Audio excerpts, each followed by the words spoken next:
ಕನ್ನಡಿಯೇ ಇಲ್ಲದಿದ್ದರೆ ಬದುಕು ಹೇಗಿರುತ್ತಿತ್ತು ಅನ್ನುತ್ತಾ ಈ ದಿನದ ಅಮ್ಮ ಹೇಳಿದ 8 ಸುಳ್ಳುಗಳು ಎಂಬ ಪುಸ್ತಕದಿಂದ ಆಯ್ದ ಒಂದು ಕಥೆಯ ಧ್ವನಿ ಸುರುಳಿ ಹೀಗಿದೆ. ಸ್ನೇಹಿತರೆ, ನೀವು ನನ್ನ ಯೂಟ್ಯೂಬ್ ಚಾನೆಲ್ ಸಬ್ಸ್ಕ್ರೈಬ್ ಮಾಡಿಕೊಳ್ಳಿ ಹಾಗೂ ನಿಮ್ಮ ಸ್ನೇಹಿತರೊಂದಿಗೂ ಹಂಚಿಕೊಳ್ಳಿ. ನಿಜ ಹೇಳಿ, ನೀವು ಹೇಗಿದ್ದೀರಿ ಅಂತ ನಿಮಗೆ ಗೊತ್ತಾ? ಛೇ, ಇದೆಂತ ಅಸಂಬದ್ಧ ಪ್ರಶ್ನೆ ರೀ. ನಾವು ಹೇಗಿದ್ದೀವಿ ಅಂತ ಗೊತ್ತಿಲ್ಲದೆ ಏನು? ನಾವು ಚೆನ್ನಾಗಿದ್ದೀವಿ, ಒಂದಷ್ಟು ಜಾಸ್ತಿಯೋ ಕಮ್ಮಿಯೋ ಅಂತೂ ಸೌಂದರ್ಯವಿದೆ. ನಾವು ದಿನಾಲೂ ಕನ್ನಡಿಯ ಮುಂದೆ ನಿಂತು ಅದನ್ನೇ ನೋಡಿಕೊಳ್ತಾ ಇರ್ತೀವಿ. ಕನ್ನಡಿಯ ಮುಂದೆ ನಿಂತೆ ಕ್ರಾಪ್ ಸರಿ ಮಾಡ್ಕೋತೀವಿ, ಮೊಡವೆನ ಕಿತ್ತು ಹಾಕ್ತೀವಿ, ದಿಢೀರ್ ಕಾಣಿಸಿಕೊಂಡಿರುವ ಬಿಳಿ ಕೂದಲಿಗೆ ಒಂದು ಗತಿ ಕಾಣಿಸ್ತೀವಿ. ಚಿಕ್ಕಂದಿನಲ್ಲಿ ಜಗುಲಿ ಮೇಲಿಂದ ಬಿದ್ದಾಗ ಆದ ಗಾಯದ ಕಲೆಯನ್ನು ಚಿಕ್ಕಂದಿನಲ್ಲಿ ಹಾಕಿಸಿಕೊಂಡ ಇಂಜೆಕ್ಷನ್ನಿನಿಂದ ಆದ ಕಾಸಿನಗಲದ ಮಚ್ಚೆಯನ್ನು ದಿನಕ್ಕೆ 2 ಬಾರಿ ನೋಡಿಕೊಳ್ತಾ ಇದ್ದೀವಿ. ಹೀಗಿರುವಾಗ ನೀವು ಹೇಗಿದ್ದೀರಾ ಅಂತ ಕೇಳ್ತಿರಲ್ಲ ಅನ್ನಬೇಡಿ. ಪ್ರಶ್ನೆ ಇರೋದೇ ಅಲ್ಲಿ. ನೀವು ತೆಳ್ಳಗೆ, ಬೆಳ್ಳಗೆ, ಗೋಧಿ ಬಣ್ಣಕ್ಕೆ, ಅಥವಾ ಆ ಕಡೆಗೆ ಪೂರ್ತಿ ಕಪ್ಪಲ್ಲ, ಈ ಕಡೆ ಪೂರ್ತಿ ಬಿಳಿಯಲ್ಲ ಅನ್ನೋ ಥರ ಎಣ್ಣೆಗಂಪಿನ ದೇಹ ಸೌಂದರ್ಯ ಹೊಂದಿದವರೇ ಆಗಿರಬಹುದು. ಆದರೆ ನಾವು ಹೇಗಿದ್ದೀವಿ, ನಮ್ಮ ಮುಖ ನಿಜಕ್ಕೂ ಹೇಗಿದೆ ಅನ್ನೋದು ಆ ಭಗವಂತನಾಣೆಗೂ ನಮಗೆ ಗೊತ್ತಿಲ್ಲ. ನಾವು ಹೇಗಿದ್ದೇವೆ ಅನ್ನೋದನ್ನು ತೋರಿಸಿಕೊಟ್ಟಿರೋದು ಕನ್ನಡಿ. ಒಪ್ತೀರಾ ಅಲ್ವಾ?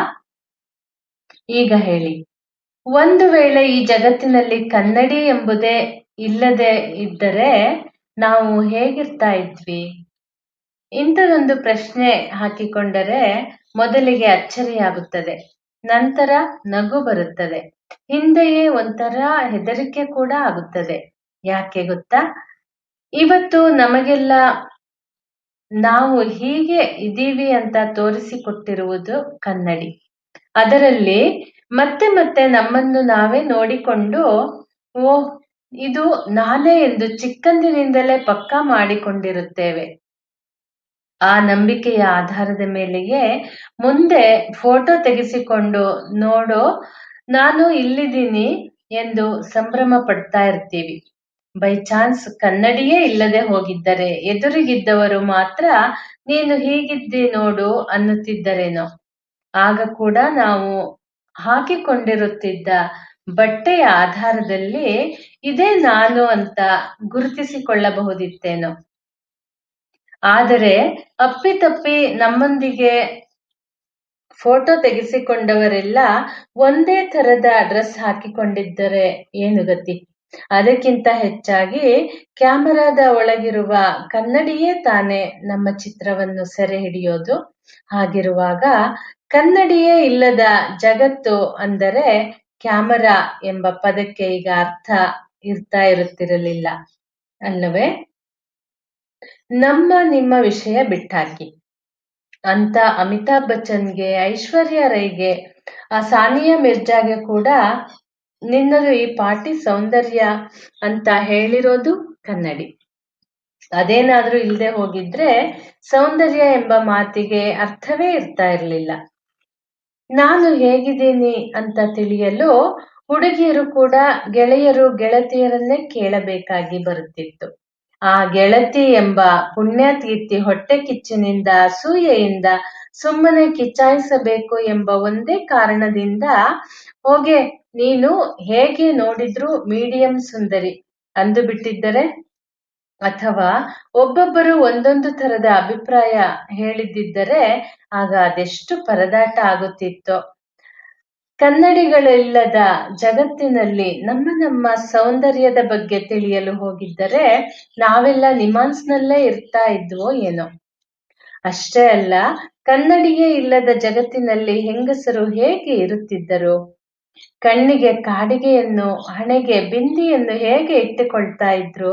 ಅದು ಹೇಗೆ ತರಹೇವಾರಿ ಸ್ಟೈಲ್ ಮಾಡ್ತಾ ದಿನಕ್ಕೊಂದು ರೀತಿಯಲ್ಲಿ ಬೈತಲೆ ತೆಗೆದು ತಲೆ ಬಾಚಿಕೊಳ್ತಿದ್ರು? ಸೀರೆಯ ನೆರಿಗೆಯನ್ನು ಅದು ಹೇಗೆ ಸರಿ ಮಾಡಿಕೊಳ್ತಾ ಇದ್ರು? ಹಾಗೇನೆ ಕೆನ್ನೆ ಮೇಲೆ ಆಗಿರುವ ಗುರುತು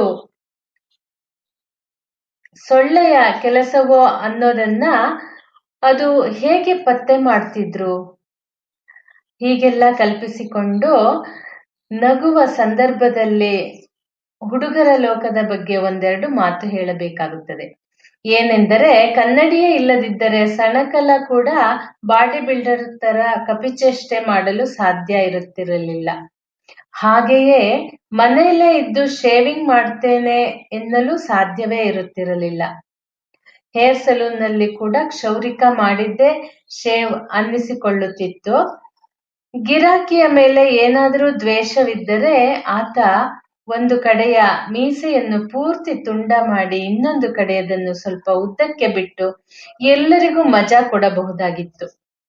ಅಥವಾ ಹಲವರನ್ನು ಚಾರ್ಲಿ ಚಾಪ್ಲಿನ್ ತರ ಮಾಡಿ ಹೊರಗೆ ಬಿಡಬಹುದಿತ್ತು. ಹೌದು, ಆಗ ಯಾರೆಂದರೆ ಯಾರೂ ಕ್ಷೌರಿಕನಿಗೆ ಅಥವಾ ಬ್ಯೂಟಿ ಪಾರ್ಲರ್ನ ಬೆಡಗಿಗೆ ಈ ಕಡೆ ಸ್ವಲ್ಪ ಟ್ರಿಮ್ ಮಾಡ್ರಿ ಎಂದು ಆರ್ಡರ್ ಮಾಡಲು ಸಾಧ್ಯವೇ ಇರಲಿಲ್ಲ. ಬದುಕಿಡೀ ಕನ್ನಡಿಯ ಮುಂದೆನೆ ಕಾಲ ಕಳೆಯೋದು ಅಂದ್ರೆ ಹುಡುಗಿಯರು. ಚೆನ್ನಾಗಿರೋರು ಅದೇ ಕಾರಣಕ್ಕೆ ಮತ್ತೆ ಮತ್ತೆ ಕನ್ನಡಿಯ ಮುಂದೆ ನಿಂತು ತಮ್ಮನ್ನು ತಾವೇ ನೋಡಿಕೊಂಡು ಮೈ ಮರೆಯುತ್ತಾರೆ. ಹಾಗೇನೆ ಚೆನ್ನಾಗಿಲ್ಲದವರು ಕೂಡ ದಿನಕ್ಕೆ 60 ಬಾರಿ ಅದೇ ಕನ್ನಡಿಯ ಮುಂದೆ ನಿಂತು ನಮ್ಮ ಚೆಲುವನ್ನು ಹೆಚ್ಚಿಸಿಕೊಳ್ಳೋದು ಹೇಗೆ ಎಂದು ಯೋಚಿಸಿ ಏನೇನೇನೋ ಲೆಕ್ಕಾಚಾರ ಹಾಕಿ ಕ್ಷಣ ಬಿಟ್ಟು ಅದೇ ಕನ್ನಡಿಯ ಮುಂದೆ ಬಂದು ಈಗ ಒಂದಷ್ಟು ಚೆನ್ನಾಗಿ ಕಾಣ್ತಾ ಇದ್ದೀನಿ ಅಂದುಕೊಳ್ತಾರೆ. ಮದುವೆಯಾಗುವವರೆಗೂ ಕನ್ನಡಿಯ ಮುಂದೆಯೇ ಬದುಕು ಕಳೆದ ಹುಡುಗಿಯರು ಗಂಡನ ಮನೆ ಸೇರಿದ ಮರುಕ್ಷಣವೇ ಅಯ್ಯೋ ಬಿಡ್ರಿ ಇನ್ನೆಂಥದುಂಟು ಕನ್ನಡಿ ನೋಡಲಿಕ್ಕೆ ಎಂದು ವೈರಾಗ್ಯದ ಮಾತನಾಡಿ ಸುಮ್ಮನಾಗಿ ಬಿಡ್ತಾರೆ. ಮಧ್ಯ ವಯಸ್ಸು ದಾಟಿದ ನಂತರ ಕನ್ನಡಿ ನೋಡುವುದನ್ನು ಹೆಂಗಸರು ಮಾತ್ರವಲ್ಲ ಗಂಡಸರು ಯಾಕೆ ಕಡಿಮೆ ಮಾಡ್ತಾರೆ ಅಂದರೆ, ಆ ವಯಸ್ಸಿನಲ್ಲಿ ಕನ್ನಡಿ ತೋರಿಸುವ ಸತ್ಯವನ್ನು ಒಪ್ಪಿಕೊಳ್ಳಲು ಎಲ್ಲರೂ ಹಿಂಜರಿಯುತ್ತಾರೆ. ತಮಗೆ ವಯಸ್ಸಾಗುತ್ತಿದೆ ಎಂಬುದನ್ನು ಕನ್ನಡಿಯಲ್ಲಿ ನೋಡಿ ಎದೆ ಚುರುಗುಟ್ಟಿಕೊಳ್ಳುವುದು ಯಾರಿಗೆ ತಾನೇ ಇಷ್ಟವಾದೀತು? ಕನ್ನಡಿಯ ಜಗತ್ತಿಗೆ ಹೀಗೊಂದು ಮುನ್ನುಡಿ ಅಂಟಿಕೊಂಡಾಗ ಅಂಥದೇ ಸಂಗತಿಗಳನ್ನು ಇಡೀ ದಿನ ಹೇಳುತ್ತಾ ಇರಬಹುದೇನೋ. ಆದರೆ ಕನ್ನಡಿಯ ಮುಂದೆ ನಿಂತು ತಮ್ಮದೇ ಕಣ್ಣು ಮೂಗು ತುಟಿಯಂಚಿನ ಮೊನಚನ್ನು ಮತ್ತೆ ಮತ್ತೆ ನೋಡಿಕೊಳ್ಳುತ್ತಾ ತಮ್ಮ ಚೆಲುವಿಗೆ ತಾವೇ ನಾಚಿ ಬೆರಗಾಗಿ ಅನಾಹುತಗಳನ್ನು ಮಾಡಿದವರ ಪಸಂದ್ ಕಥೆಗಳನ್ನು ಹೇಳಿ ಕನ್ನಡಿಯ ಕಥೆಗೆ ಮಂಗಳ ಹಾಡೋಣ ಕೇಳಿ. ಯುರೋಪಿನ ಸಾಮ್ರಾಜ್ಞಿ ಒಬ್ಬಳಿದ್ದಳು. ಅವಳಿಗೆ ಸರಿಸಮ ಎಂಬಂತ ಸುಂದರಿ ಇರಲೇ ಇಲ್ಲ. ಹೀಗೆ ಇದ್ದಾಗ ತನ್ನ ಈ ದೇಹ ಸೌಂದರ್ಯವನ್ನು ಶಾಶ್ವತವಾಗಿ ಉಳಿಸಬೇಕೆಂಬ ಯೋಚನೆ ಅವಳಿಗೆ ಬಂತು. ತಕ್ಷಣವೇ ಶಿಲ್ಪಿಗಳನ್ನು ಕರೆಸಿ ತನ್ನ ಆಸೆ ಹೇಳಿಕೊಂಡಳು.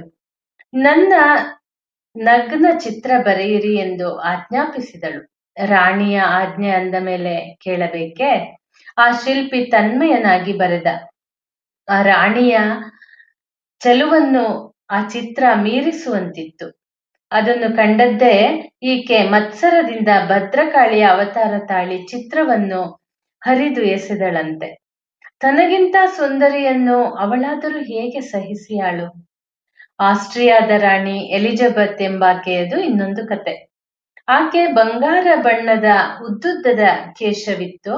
ಕೇಶಾಲಂಕಾರದಲ್ಲೇ ದಿನ ಕಳೆಯುತ್ತಿದ್ದ ಆಕೆಗೆ ಅದೊಂದು ದಿನ ತನ್ನ ತಲೆಯಲ್ಲಿ ಎಷ್ಟು ಕೂದಲುಗಳಿವೆ ತಿಳಿಯಬೇಕು ಅನ್ನಿಸಿತು.